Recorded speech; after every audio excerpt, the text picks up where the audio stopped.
యొక్క వాక్యాలను లేదా పరిశుద్ధ గ్రంథంలో బైబిల్ ఉన్న ప్రతి ఒక్కరు కూడా సమూయేలు 2వ గ్రంథం 5వ అధ్యాయం 10వ వచనం, అలాగే 3వ అధ్యాయం 1వ వచనం. సమూయేలు 2వ గ్రంథము 5వ అధ్యాయము 10వ వచనం.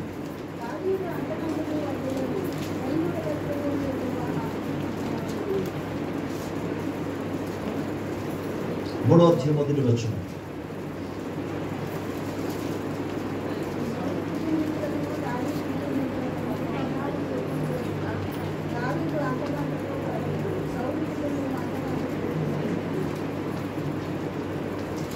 ప్రార్థన చేస్తాను. ప్రేమ కనికరం కలిగిన మా దేవాన్ని ఘనమైన గొప్ప నామమునకు కృతజ్ఞతాస్తుతి స్తోత్రములు వందనాలు చెల్లించుకుంటున్నాము. నీ పరిశుద్ధ వాక్యమును మేము ధ్యానించడానికి వెళుచుండగా నాయన, నీవు సజీవుడైన దేవుడు, నీ వాక్యము సజీవమైనది. జీవము కలిగిన నీ మాటలతో నీ ప్రజలను దర్శించిన ఆయన మరోసారి ఈ దినాన్న నాయన మీరు జీవింపచేసి బలపరిచిన ఆయన జీవింపచేసి మహిమ పొందండి. అల్పుడను నీ పాదధుని తండ్రి నీ దాసుడను నీ శిలువ చింత మీరు మరుగుపరిచి నీ ఆత్మాభిషేకముతో నింపిన ఆయన నీ రక్తముతో మీరు కప్పి యేసయ్యా నీవు మాట్లాడమని ప్రార్థిస్తున్నాను. విన చెవులు గ్రహించగలిగిన హృదయాలు నీ బిడ్డలకు అనుగ్రహించు. నీ ఆత్మ సహాయమును కోరి నీ కృప మీద మాత్రం ఆధారపడి నీవు నమ్మదగిన దేవుడు అని స్తుతులు చెల్లించి యేసయ్య నామములో అడిగి పొందుచున్నాము తండ్రి. ఆమేన్. ప్రభువు స్తోత్రం. హల్లెలూయా. సమూయేలు 2వ గ్రంథం 5వ అధ్యాయంలో 10వ వచనంలో ఇలాగున రాయబడి ఉన్నది. దావీదు అంతకంతకు వర్ధిల్లెను, సైన్యములకు అధిపతియగు యెహోవా అతనికి తోడుగా ఉండెను. హల్లెలూయా. 3వ అధ్యాయం 1వ వచనంలో సౌలు కుటుంబకులను దావీదు కుటుంబకులకు బహుకాలము యుద్ధము జరగగా దావీదు అంతకంతకు ప్రబలెను. హల్లెలూయా. సౌలు కుటుంబము అంతకంతకు నీరసలేదు. త్రియక దేవుని యొక్క ప్రేమ కృప సమాధానము మనందరికీ తోడై ఉండునుగాక. ప్రభు నామమునకే మహిమ కలుగునుగాక. దేవుని బిడ్డలారా, చదువుబడిన వాక్య భాగంలో దావీదు 2 విషయాలు మనం చూస్తున్నాం. ఒకటి, దావీదు వర్ధిల్లాడు, అంతకంతకు వర్ధిల్లాడు. అదేవిధంగా 3వ అధ్యాయం 1వ వచనాలు చూస్తున్నప్పుడు దావీదు ప్రబలెను అనే పదం చూస్తాం. సౌలు అంతకంతకు నీరసలేను అనే పదాన్ని చూస్తాం. ఈరోజు మనం ధ్యానం చేయబోతున్న వాక్య భాగం ఏంటంటే వర్ధిల్లుట. సాధారణంగా విశ్వాస జీవితంలో మాత్రం కాదు, క్రైస్తవులు కావచ్చు, క్రైస్తవేతరులు కావచ్చు, అందరి హృదయంలో ఉన్న ఒక తపన ఏంటంటే వర్ధిల్లాలి లేదా అభివృద్ధి చెందాలి అనేది. ఒక వ్యక్తి వర్ధిల్లాలి అని అన్నప్పుడు అసలు ఏం చేయాలి? అతని జీవితంలో ఇక్కడ వర్ధిల్లిన వారి యొక్క జీవితంలో అసలు ఏం జరిగింది? వాటిని మనం ధ్యానం చేస్తుండగా మీరు శ్రద్ధగా వీటిని విని వాటిని అనుసరించినప్పుడు నిశ్చయముగా పక్షపాతము లేని దేవుడు, నిన్న నేడు నిరంతరము ఏకరీతిగా ఉన్న దేవుడు నీ పట్ల కూడా అదే కృపను ఆయన కనుపరుస్తాడు. హల్లెలూయా. సో దావీదు అంతకంతకు వర్ధిల్లేను. అద్భుతం అన్నమాట ఇది. సో ప్రతి ఒక్కరు కూడా వర్ధిల్లాలని ఒక ఆశ ఉంటుంది, ప్రతి ఒక్కరికి ఉంటుంది. ఈనాడు ప్రజలు ప్రయాసపడుతున్నారు అని అంటే దేనికోసం? ఏమండి, అసలు 100%లో మేబీ ఒక 10% అనుకుందాం, ఒక 10% మాత్రం నిరుపేద స్థితిలో ఉన్న వాళ్ళు ఉంటారు. మిగిలిన 90% పాపులేషన్ పీపుల్స్ 90% మంది కూడా వర్ధిల్లడానికే ప్రయత్నం చేస్తున్న ప్రజలు. అంటే వారికి కనీసం తినడానికి తాగడానికి ఉంది. అయితే మనిషి తినడానికి తాగడానికి ఉంటే, ధరించడానికి ఉంటే అందులో తృప్తి కలిగి ఆగిపోతాడా? పర్లేదు ఇది మరి సరిపోయింది అంటాడా? అన్నాడు. He wants something more and more. దానికి ఇంకేదో కావాలి అని కోరుకుంటాడు. అంటే ఆ పదాన్ని మీకు ఏం జ్ఞాపకం చేస్తున్నాడంటే వర్ధిల్లుట. ఈ వర్ధిల్లాలనే ఆశ ప్రతి ఒక్కరి జీవితంలో ఉంటుంది. ఓకే, ప్రభుకు స్తోత్రం చెప్తాను. ఈ విధంగా వర్ధిల్లిన వారిలో బైబిల్ గ్రంథంలో అనేక మంది భక్తులు ఉన్నారు. వారిలో ఈరోజు మనం ధ్యానం చేస్తున్న వ్యక్తి పేరు దావీదు. హల్లెలూయా. ఎందుకు వర్ధిల్లాడు, ఎలాగ వర్ధిల్లాడు, ఆయన వర్ధిల్లడానికి కారణాలేంటి, వాటిని మనం ధ్యానం చేద్దాం. ప్రభుకి స్తోత్రం. గట్టిగా హల్లెలూయా. 119వ కీర్తన మొదటి విషయం అని చూద్దాం. 119వ కీర్తన 136వ వచనం. 119, 136. జనులు నీ ధర్మశాస్త్రమును అనుసరింపకుంటుట చూచి నా కన్నీరు ఏరులై పారుచున్నది. హల్లెలూయా. ప్రియమైన దేవుని జనంగమా, ఇక్కడ దావీదు కీర్తనకారుడైన దావీదు హృదయంలో ఉన్న బాధ, వేదన ఇక్కడ మనం చూస్తున్నాం. చాలా మందికి కష్టాలు వస్తే కన్నీరు కారుస్తారు, బాధలు వస్తే కన్నీరు కారుస్తారు, ఒక్కొక్కసారి ఇబ్బందులు వస్తే కన్నీరు కారుస్తారు, శ్రమలు వస్తే కన్నీరు కారుస్తారు, కొన్ని సందర్భాల్లో అనారోగ్యాన్ని బట్టి కూడా కన్నీరు కారుస్తారు, శోధనను బట్టి కన్నీరు కారుస్తారు. కానీ ఇక్కడ భక్తుడైన దావీదు మాత్రం ఎందుకు కన్నీరు కారుస్తున్నాడు? ఆయన నీ జనులు ధర్మశాస్త్రమును అనుసరింపకపోయినందున. బా, ఏమి పదాలండి ఇది! దేవుని స్తోత్రం చెప్తామా గట్టిగా? హల్లెలూయా, హల్లెలూయా. దేవుని ప్రజలట దేవుని యొక్క ధర్మశాస్త్రమును అనుసరించలేనందుకు ఆయన కన్నీరు, వినండి, ఏడవడం కాదు, ఆయన కన్నీళ్లు ఏరులై పారుతుందంటే, ఏరు అంటే నది, నది వల్ల ప్రవహిస్తుందంటే ఆయన ఎంతగా కన్నీళ్లు కార్చాడో, ఎంతగా ఏడ్చాడో మీరు ఇక్కడ చూడండి. ఆయన ఏడుస్తుంది దేనికోసం, ఎవరి కోసం? దేవుని పేరు పెట్టబడిన ప్రజలు దేవుని ధర్మశాస్త్రాన్ని నిరాకరిస్తూ జీవిస్తున్నారు. దేవుని పేరు పెట్టబడిన ప్రజలు దైవ వాక్యమునకు వ్యతిరేకముగా జీవిస్తున్నారు, దైవ చిత్తానికి ప్రతికూలంగా నడుస్తున్నారు. వీటిని చూస్తున్నప్పుడు అతనట కన్నీరు కారుస్తూ ఏడుస్తున్నాడు. ఆ కన్నీరు ఏడ్చి ఏడ్చి ఏడ్చి ఆయన ఎంతగా ఏడ్చాడంటే తన కన్నీళ్లు ఏరు వల్లే పారుతుంది.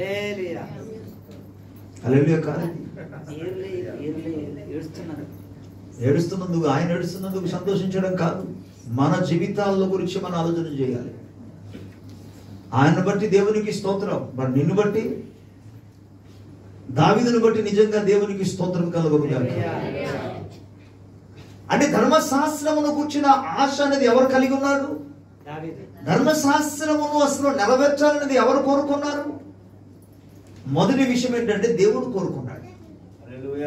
ఆయన ఆజ్ఞను అనుసరించాలని, ఆయన ధర్మశాస్త్రాన్ని అనుసరించి నడుచుకోవాలని, ఆయన వాక్యమును అనుసరించి నడవాలని దేవుడు కోరుకున్నాడు. దేవుని హృదయం. అందుకే దావీదుని గురించి లేఖనం ఏం చెప్తుందంటే, దావీదు దేవుని హృదయ అనుసరుడు. దేవుని హృదయంలో ఉన్న ఆశ ఏంటి? ప్రజలు ఆయన ధర్మశాస్త్రాన్ని అనుసరించాలి. అదే ఆశ దావీదు కలిగి ఉన్నాడు. అసలు ఎవరు బాధపడాలి? ప్రజలందరూ కూడా ధర్మశాస్త్రాన్ని నిరాకరిస్తూ జీవిస్తే ఎవరు బాధపడాలి? దేవుడు బాధపడాలి. దేవుని పరిచర్యలో ఉన్న, దేవుని సేవలో ఉన్న యాజకులు కావచ్చు, ప్రధాన యాజకులు కావచ్చు, దేవునికి సమీపంగా ఉన్నవారు కావచ్చు, దేవుణ్ణి ప్రేమించిన వారు తప్పకుండా బాధపడతారు. ఒకవేళ నీవు కూడా బాధపడతావేమో, కానీ దావీదు బాధపడటం కాదు, ఆయన కన్నీరు కారుస్తున్నాడు. ఆయన ఈనాడు దావీదు వర్ధిల్లాడు అనే పదాన్ని వింటుండగా నిజమే, ఎంతగానో దేవుడు అతను వర్ధిల్లింప చేశాడంటే అని వర్ధిల్లింప చేయడానికి కారణాలు ఇక్కడ మనకు కనబడుతుంది. తనలో ఉన్న ఒక స్వభావం, దైవికమైన భక్తితో కూడిన పరలోక సంబంధమైన యొక్క ఆశలు ఈయన జీవితంలో మనకు కనబడుతుంది. దేవునికి సంబంధించిన భారం ఆయన కలిగి జీవిస్తున్నాడు. దేవుని ప్రజలారా, ధర్మశాస్త్రము అని పాత నిబంధన ప్రకారంగా చెప్తున్నాం. క్రొత్త నిబంధన ప్రకారం చూస్తే దేవుని వాక్యము. దేవుని వాక్యమునకు ఎంతమంది నేటి దినాలలో నిరాకరిస్తూ విచ్చలవిడిగా అసలు ఎటువంటి భయం లేకుండా తిరుగుతున్న వాళ్ళు ఉన్నారే, వారిని చూస్తున్నప్పుడు నీకెలాగుంది? నిజంగా వాళ్ళని చూస్తున్నప్పుడు నీలో భారం కలుగుతుందా, బాధ కలుగుతుందా? నువ్వు ప్రార్థన చేయగలుగుతున్నావు? కనీసం ప్రార్థన చేస్తున్నావా వాళ్ళ కోసం? లేక వారిని బట్టి దేవుని ఎదుట నీవు వారి గురించి సాకులు చెప్తున్నావా దేవునికి? ప్రభు అంటున్నాడు, పరిశుద్ధాత్మ దేవుడు ఈ ఉదయకాల సమయం జ్ఞాపకం చేస్తున్నాడు. ఆయన కన్నీళ్లు కార్చాడు. అందుకే పరిశుద్ధ గ్రంథంలో మనం గమనించినప్పుడు ఇర్మియా గ్రంథంలో మాట్లాడుతూ ప్రవక్త అనే ఇర్మియా అంటాడు, ఎవరిని కనుగొనాలి? రోదనము చేయు స్త్రీలను కనుగొండి. ఇక్కడ నన్ను అడిగితే రోదనం చేయ స్త్రీలే కాదు, స్త్రీలే రోదనం చేయాలా? పురుషులు రోదనం చేయకూడదా? స్త్రీలే కన్నీరు కార్చి ప్రార్థన చేయాలా? పురుషులు కన్నీరు కార్చి ప్రార్థన చేయకూడదా? ఒక్క మాటతో చెప్పాలంటే సంఘములో పురుషులు ఉంటారు, స్త్రీలు ఉంటారు. కనుక సంఘము దేవుని సముఖములో కన్నీరు కార్చాలి. ఎవరి కొరకు? దేవుని వాక్యమును నిరాకరిస్తూ జీవిస్తున్న వారి కొరకు. అంటే ఒక మాటతో చెప్పాలంటే ప్రభువును ఎరిగి రక్షింపబడి రక్షణను గుర్చిన అనుభవ జ్ఞానములకు వచ్చి ఎవరైతే వెనుకాంచుతున్నారో వారి కొరకు సంఘ విశ్వాసులందరూ కూడా కన్నీరు కార్చి ప్రార్థన చేయాలి. దేవుని స్తోత్రం. మన పాయింట్ గమనించండి. ఈరోజు వాక్య భాగాల అంశం ఏంటంటే, అంతకంతకు దావీదు వర్ధిల్లాడు, నీవు వర్ధిల్లాలంటే అతను చేసినట్లుగా అతని జీవితంలో జరిగిన సంఘటన అంతా కూడా మీకు జ్ఞాపకం చేస్తున్నాను. ఎందుకంటే దేవుడు పక్షపాతి కాదు. 115 కీర్తనలో మాట్లాడుతూ ప్రభు ఏమన్నాడు తెలుసా? 14 వచనంలో బహుశా అనుకున్న 12 వచనం చూస్తే, పిల్లలేమి పెద్దలేమి తన యందు భయభక్తి కలిగిన వారిని యెహోవా ఆశీర్వదించును. అంటే చిన్నపిల్లడు నీకెందుకయ్యా, ఉండవు, పెద్దోళ్ళకి మనం చేద్దాం అన్నాడు దేవుడు. అంటే పిల్లలేమి పెద్దలేమి ఎవరైనా కావచ్చు, తన యందు భయభక్తులు కలవారిని. ప్రభుకు స్తోత్రం కలవాలి. అలాగే ఆయన సముఖంలో దావీదు అటువంటి భారము కలిగి ఉన్నాడు. అంటే అతని వలె మిగిలిన వాళ్ళందరూ కూడా దైవ భయము కలిగి జీవించాలని, దైవ వాక్యానికి అనుకూలంగా బ్రతకాలని, ధర్మశాస్త్ర ప్రకారంగా నడుచుకోవాలని అతని హృదయంలో ఉన్న ఆ ఆశను బట్టి వారు ఎప్పుడైతే నడవలేకపోతున్నారో దాన్ని చూచినప్పుడు ఆయన కన్నీరు కార్చి, ప్రభువా వీరిని తాకమని, ప్రభువా వీరిని దర్శించు, ప్రభు వారి బ్రతుకులో వారు దైవ వాక్యానుసారం నడుచున్నట్టుగా, ధర్మశాస్త్రంగా నడుచున్నట్టుగా కృప చూపునాయన ప్రభు సందులో కన్నీరు కార్చాడు. దేవునికి స్తోత్రం. ఎంతమంది వర్ధిల్లాలని ఆశ ఉంది? ఎవరి ఏరియాలో వర్ధిల్లాలని ఆశ ఉంది కదా, దాన్ని బట్టి దేవునికి స్తోత్రం. మంచిది. వర్ధిల్లాలన్నప్పుడు వారి కొరకు కన్నీరు కార్చాలి. ఎక్కడ కారుస్తావు? నీకు అవకాశం ఇవ్వబడుతుంది, మంచి అవకాశం. నీకు ఏంటి అవకాశం తెలుసా? సంఘముతో కూడి ప్రార్థన చేయడానికి నీకు పిలుపు ఇవ్వబడుతుంది. ఆ పిలుపుకు నువ్వు లోబడి ప్రభు సన్నిధానంలోకి వచ్చి నువ్వు ప్రార్థన చేసినప్పుడు, అనగా ప్రార్థనలో కన్నీరు కార్చినప్పుడు. అందుకే ప్రార్థించడానికి, స్తుతించడానికి, కన్నీరు కార్చడానికి, విజ్ఞాపన చేయడానికి, ఆయన సముఖంలో రోదనము చేయడానికి మంచి అవకాశం ప్రభు మనకు అనుగ్రహిస్తున్నాడు. ఈ అవకాశాన్ని ఎవరు కూడా చేయజారుకోకూడదని ప్రభు పేరిట మీకు జ్ఞాపకం చేస్తున్నాడు. దేవుని స్తోత్రం. దేవుడు నీవు కార్చిన కన్నీరు ఆయన చూస్తాడు, దానికి తగిన ప్రతిఫలం ఆయన అనుగ్రహిస్తాడు. ఎందుకంటే మనము సేవించున్న దేవుడు, నమ్ముకున్న దేవుడు ప్రార్థనలకు జవాబిచ్చే దేవుడు. హల్లెలూయా. కనుక దైవ జనాంగమా, దేవుని ప్రజలారా, కన్నీరు కార్చే వ్యక్తిగాను మారాలి. అందుకే ప్రార్థన చేయడానికి రండి. ఎవ్రీ సాటర్డే మనం ఇక్కడ హోల్డ్ చేస్తున్నాం, ప్రార్థన కూడిక ఏర్పాటు చేస్తున్నాం. ఓన్లీ జస్ట్ నేను అక్కడ ఒక 10 నిమిషాలు 15 నిమిషాల కంటే ఎక్కువ వాక్యం చెప్పాను. అందులో పాటలు పాడిన తర్వాత ప్రార్థనలోనికి వెళుతున్నాం. ప్రార్థన ఎవరి కోసం తెలుసా? సంఘ విశ్వాసుల కొరకు. సంఘంలో విశ్వాసులు ఎవరు సంఘ విశ్వాసులు? ఇమానుయేలు కుటుంబం, పాస్టర్ గారి కుటుంబమా? కొంతమంది వస్తున్నారు కదా ప్రార్థనకు, వాళ్ళేనా? సంఘంలో నీవున్నావు. రక్షింపబడి ఉన్న ప్రతి వ్యక్తి కూడా సంఘములో ఒక సభ్యురాలవు కనుక నీవు ఉన్నావు. అంటే ప్రార్థన ఎవరి కోసం జరుగుతుంది? నీ కోసం ప్రార్థన జరుగుతుంది. వ్యక్తిగతంగా చెప్పాలంటే నీ కోసమే ప్రార్థన జరుగుతుంది. దేవుని స్తోత్రం. నువ్వు ఎందుకు అందులో పాలిభక్తుల్లో కాకూడదు? కన్నీరు ఎందుకు వాళ్ళ కోసం కార్చకూడదు? ఇక్కడ పాయింట్ ఏంటంటే దావీదు తన కోసం తాను ప్రార్థన చేయడం లేదు, తన కోసం తాను కన్నీరు కార్చడం లేదు. దైవ ప్రజల కోసం, ఇశ్రాయేల్ ప్రజల కోసం, యూదుల కొరకు ఆయన కన్నీరు కార్చాడు. అంటే ప్రభు పేరు పెట్టబడి కూడా ఎవరైతే ఎనుకందుతున్నారో, ఎవరైతే ఆ మార్గము తప్పి తిరుగుతున్నారో అటువంటి వాడి కోసం మనం కన్నీరు కార్చాలి. దేవునికి స్తోత్రం. గట్టిగా హల్లెలూయా. రెండో విషయం మనం చూసుకుందాం. కీర్తన గ్రంథంలో 51వ కీర్తన 17వ వచనం. 51:17. విరిగిన మనస్సే దేవునికి ఇష్టమైన బలులు. దేవునికి స్తోత్రం. దేవా, విరిగి నలిగిన హృదయమును నీవు అలక్ష్యము చేయవు. తల పైకెత్తండి, ఆల్రెడీ చదివేశారు, ఇంకా మీరేం చెప్తున్నారు? స్తోత్రం. హల్లెలూయా. ప్రియులారా, ఈ 51వ అధ్యాయములో 17వ వచనం ఏమంటాడంటే, విరిగిన మనస్సే దేవునికి ఇష్టమైన బలు. ఈయన ఎటువంటి మనస్సు కలిగి ఉన్నాడు? దావీదు విరిగి నలిగిన హృదయము కలిగి ఉన్నాడు. ఆయన విరిగి నలిగిన హృదయం, ఎ బ్రోకెన్ హార్ట్ బిఫోర్ గాడ్. దేవుని సముఖములో విరిగి నలిగిన హృదయం. కొన్ని పరిస్థితులు చూస్తున్నప్పుడు నీ హృదయం బద్దలవ్వాలి. ప్రజల బాధను చూస్తున్నప్పుడు, కష్టాలు చూస్తున్నప్పుడు నీ హృదయం బద్దలవ్వాలి. వారి యొక్క దీన స్థితిని చూస్తున్నప్పుడు నీ హృదయం బద్దలవ్వాలి, విరిగిపోవాలి. ఎవరి సముఖంలో? దేవుని సముఖంలో. వారి కోసం నువ్వు దుఃఖించాలి. దేవుని స్తోత్రం. కనికరం. కొన్ని సందర్భాల్లో ప్రజలు ఎటువంటి బాధలో ఉన్న, కష్టంలో ఉన్న వారి గురించి కనీసం ఏమంటారు, స్పర్శ లేని ప్రజలు కూడా ఉన్నారు. దేవుని ప్రజలు స్పర్శ లేని వారికి ఉండకూడదు. ఒకవేళ స్పర్శ లేని పరిస్థితులు ఉన్నదంటే, మొదటిది నువ్వు రాతి గుండె, రెండోది ఒక రాతి గుండె కాదంటే మాంస గుండె అని అనుకుంటే నీకు పక్షపాతం ఉన్నట్టు ఆధ్యాత్మికంగా మాట్లాడతారు. ఎందుకంటే అని చూస్తారు. పక్షవాతం ఉన్నవారు, ఆ పక్షవాతం ఉన్నవాడు ఏం చేస్తాడు? అని చూడగలడు, కానీ ఏమీ చేయలేడు, కదలలేడు, ఏం చేయలేడు. అందుకు దేవుని వాక్యం మనకు ఏం చెప్తుందంటే, విరిగి నలిగిన హృదయాన్ని దేవా నీవు అలక్ష్యం చేయవు. దావీదు ఏం కలిగి ఉన్నాడు? అసలు ఈ 51వ కీర్తన ఏడే సందర్భాల గురించి రాయబడింది.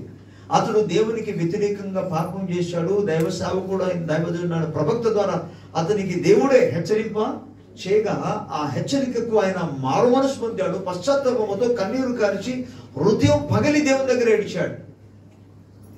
సమ్టైమ్స్ కొంతమంది మార్గము తప్పిపోయారో బాబు అని చెప్పిన, నీవు చేసిన పని దైవ వాక్యమునకు అనుకూలమైనది కాదు అని చెప్పిన విని కూడా దేవుని దగ్గర పశ్చాత్తాపం చెందరు.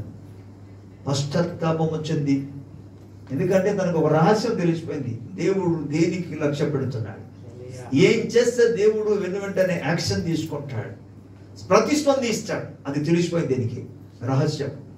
అదే విరిగి నలిగిన మనస్సు లేదా హృదయం. పరిశుద్ధ గ్రంథంలో ఒక మాట రాయబడింది, దుఃఖం అనేది, సామాన్యమైన దుఃఖం అనేది ఒక వ్యక్తిని బాధను కలుగజేస్తుంది. దుఃఖం మూలముగా ఏమనొచ్చు అంటే ఫిజికల్ గా కూడా ఆ దుఃఖం వారి మీద ఎఫెక్ట్ ఇస్తుంది. అది ఇంపాక్ట్ వారి మీద చూపించి వారు ఫిజికల్ గా, శారీరకంగా అనారోగ్యము, బలహీనత అవడానికి కూడా కారణం ఉంటుంది దుఃఖము. బట్ దేవునికి స్తోత్రం. కొరింథీయులకు రాసిన పత్రికలో పౌలు రాస్తే ఏమంటుంటే, దైవ చిత్తానుసారమైన దుఃఖము, మారు మనస్సు కలుగు, అది దుఃఖమే. కానీ అది ఏ దుఃఖం? అది దైవ చిత్తానుసారమైన దుఃఖం. ఒకసారి అవచనాన్ని మీకు చూపిస్తాను. కొరింథీయులకు రాసిన 2వ పత్రిక, ఒకసారి 7వ అధ్యాయం, 2వ పత్రిక 7వ అధ్యాయం 9వ వచనం నుండి మనం చదువుకుందాం. మీరు దుఃఖపడితిరని సంతోషించడం లేదు గాని మీరు దుఃఖపడి మారు మనసు పొందితిరని ఇప్పుడు సంతోషించుచున్నాను. హల్లెలూయా. మీరు చూడండి, దైవ సేవకుడైన పౌలు ద్వారా దేవుడు ఒక పత్రికను కొరింథీ సంఘానికి పంపించాడు. ఆ పత్రికను వారు చదువుకున్న తర్వాత చాలా మంది బాధపడ్డారు. వారు బాధపడితే ఇక్కడ చెప్పిన మాట చూడండి, మీరు దుఃఖపడితిరని సంతోషించడం లేదు అంటే కొంతమంది ఎలా ఉంటుంది, ఇంకొకరు ఏడుస్తుంటే వీళ్ళు ఆనందిస్తుంటారు, మళ్ళీ జరిగింది అయిందా అన్నట్టుగా. ఈ నేను చెప్పేది ఏంటంటే మీరు దుఃఖపడితేనని నేను సంతోషించడం లేదు, కానీ మీరు దుఃఖపడి మారు మనస్సు పొందితేనని నేను అందును బట్టి సంతోషిస్తున్నా. అంటే దైవ వాక్యము ఆయన రాసిన యొక్క పత్రిక, కొరింథీ సంఘంలో ఉన్న మొదటి పత్రికలో ఆయన రాసిన వాటిని వాళ్ళు చదివి మారు మనసు పొంది దుఃఖించారు, కానీ ఆ దుఃఖము మారు మనసులోని తీసుకెళ్ళారు. అందుకే పై భాగంలో మన 10వ వచనంలో మనం చదువుకుంటే దైవ చిత్తానుసారమైన దుఃఖము రక్షణార్థమైన మారు మనసు కలుగజేయును. ఈ మారు మనసు దుఃఖమును పుట్టించదు, అయితే లోక సంబంధమైన దుఃఖము మరణమును కలుగ చేయను. దైవ చిత్తానుసరమైన దుఃఖమేమో మారు మనసు కలుగజేస్తుంది, రక్షణ కలుగజేస్తుంది. కానీ లోక సంబంధమైన దుఃఖం అది మరణం తీసుకొస్తుంది. దావీదు అక్కడ ఇహలోక సంబంధమైన దుఃఖాన్ని దుఃఖించలేదు, లేకపోతే తన మనసు ఎరిగిపోలేదు, కానీ తాను చేసిన తప్పిదాలను బట్టి మారు మనసు కొరకై ఆయన దుఃఖించాడు, మారు మనసు కొరకై ఆయన ఏడ్చాడు. అయ్యో తప్పు చేశానని గ్రహించి దేవుని సముఖంలో తన తప్పిదాలను కూడా ఒప్పుకున్నాడు. విరిగి నలిగిన హృదయం, ఆ విధంగా దేవుని సముఖానికి వచ్చాడు. ఈనాడు దావీదును దేవుడు దీవించాడు లేక వర్ధిల్లింప చేశాడు, అంతకంతకంగా వర్ధిల్లింప చేశాడు అని చెప్పడానికి కారణం ఏంటంటే తన తప్పును సరి చేసుకున్నాడు. చెప్పిన వెంటనే దేవుని వాక్యమునకు విధేయత ఆయన చూపాడు. ఇంకో విషయం తెలుసా, దేవుణ్ణి మహిమపరచడం, దేవుణ్ణి గౌరవించడం అంటే చాలా అర్థాలు ఉన్నాయి అందులో. దేవుని స్తుతించవచ్చు, పాట పాడవచ్చు, ఆయన కొరకు సంథింగ్ గొప్ప కార్యాలు మనం చేయొచ్చు. కానీ ఒకటి ఏంటంటే అందులో ఉన్న ఒక భాగం ఏంటంటే చెప్పిన వెంటనే దానికి మనం విధేయత చూపడం, అది కూడా ఆయన గౌరవించడమే, దేవుణ్ణి మహిమపరచడమే. కనుక ఈ దైవ చిత్తానుసారంగా ఆయన విరిగి నలిగిన హృదయం కలిగి, హృదయం పగిలిన ఏదో అడుగుతున్నాడు కదా పర్లేదు, మనం పైకి చెప్పేద్దాం అటువంటి వాడు కాడిన అంతరంగంలో విరిగి నలిగిన హృదయము కలిగి ప్రభు సందులో ఆయన మొరపెట్టాడు. దేవుని స్తోత్రం.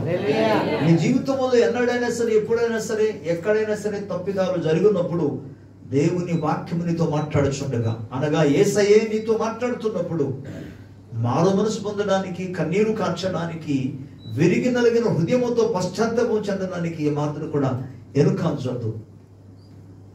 దైవ వాక్యానికి పరిపూర్ణంగా విధేయత చూపగలిగితే ప్రభు నిన్ను వర్ధిల్లింపజేస్తాడు. అందుకే సామెతల గ్రంథాలు కూడా చూస్తాం, తన అతిక్రమమును దాచిపెట్టువాడు వర్ధిల్లుడు, ఒప్పుకొని విడిచిపెట్టువాడు దేవుని యొక్క కనికరాన్ని పొందుతాడు.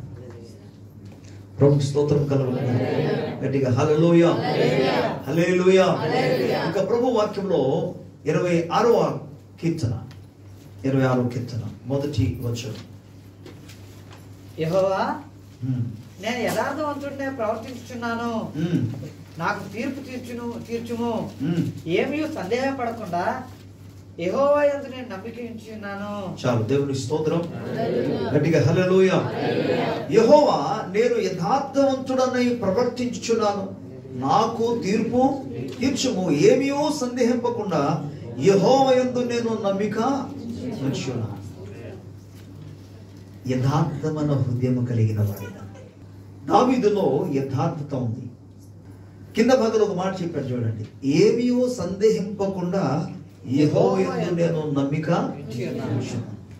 ఇశ్రాయేలు ప్రజలలో చాలా మంది భక్తులు ఉన్నారు, వారిలో అనేక మంది కొద్దిగా ఒక మాటది చెప్పాలంటే గోడ మీద పిల్లిలాగా జీవించారు. భక్తి విషయంలో కొంచెం దేవుడు, మరికొంత లోకం, కొంచెం యెహోవా దేవుడు, మరికొంత అన్య దేవతలు. ఈయనేమంటారు తెలుసా, ఆయన స్పష్టంగా చెప్తున్నాడు, ఏమీ సందేహింపకుండా యెహోవా యందు నేను నమ్మిక ఉంచున్నాను. ఈ విషయంలో నేను యథార్థత కలిగి ఉన్నాను, నేను యథార్థంగానే ప్రభు యందు నమ్మిక ఉంచున్నాను, నేను యథార్థంగానే ప్రభువును సేవించుచున్నాను, నేను యథార్థముగానే బ్రతుకుచున్నాను. ఈ విషయంలో ఒకసారి ఆయన దేవునితోనే మాట్లాడుతూ అంటున్నాడు, నువ్వు నాకు తీర్పు తీర్చు. జీవితంలో యథార్థత అనేది చాలా ప్రాముఖ్యమైనది. బ్రతుకులో యథార్థత అవసరం. దావీదు వర్ధిల్లడానికి కారణం, నీ కుటుంబంలో అసలు యథార్థత కలిగి నువ్వు జీవిస్తున్నావా? యథార్థంగానే నువ్వు మాట్లాడుతున్నావా?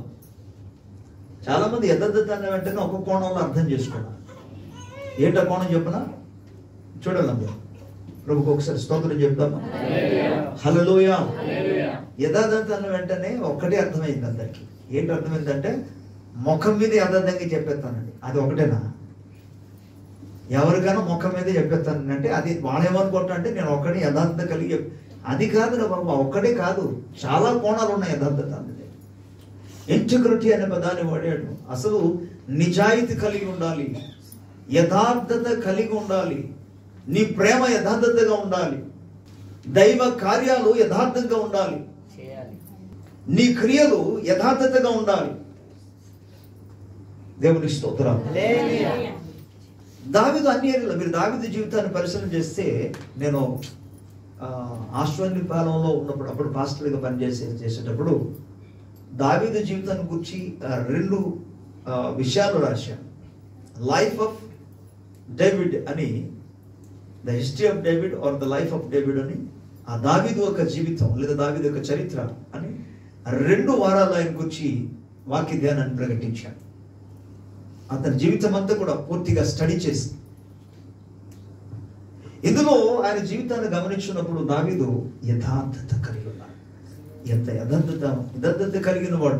మీరు 101వ కీర్తనలో మనం చూస్తే, దేవుడు తన మందిరములో తన సేవ చేయడానికి తనకు నమ్మకస్తులుగా ఎవరైతే కనబడతారో వారికి కదా అప్పగిస్తాడు. అందుకని ఇక్కడ మనం గమనిస్తే దేశమందు దేవుడు ఎటువంటి వారిని వెతుకుచున్నారట? నమ్మకస్తులైన వారిని, యథార్థమైన వారిని ఆయన వెతుకుచున్నాడు. ప్రభు వెతికింది అటువంటి వాడు. నీవు యథార్థత కలిగి జీవిస్తే ప్రభు నిన్ను ఆశీర్వదిస్తాడు. యథార్థతను గురించి మనం దాని ఆపోజిట్ వర్డ్, దాని వ్యతిరేక పదాన్ని చూస్తే కపటము, మోసం. అంటే యథార్థత లేకపోతే ఇవన్నీ కూడా వస్తాయి. అక్కడ అబద్ధంగా ఉంటుంది. మరి యథార్థంగా ఉన్నవాడు కరెక్ట్గా మాట్లాడతాడు కదా, సత్యమే చెప్తాడు. అవునంటే అవును అందుకంటాడు, అవునంటే అవును, కాదంటే కాదు. యథార్థంగా ఉన్నవాడు. ఈ లోపల ఉన్నదనుకోండి, యథార్థత లేనివాడు ముందు ఒకలా మాట్లాడతాడు, వెనుక మరొకలా మాట్లాడతాడు. దావీదు అటువంటి వాడు కాదు. ఈవెన్ శత్రువుల ఏడలో కూడా ఆయన యథార్థంగానే ప్రవర్తించాడు.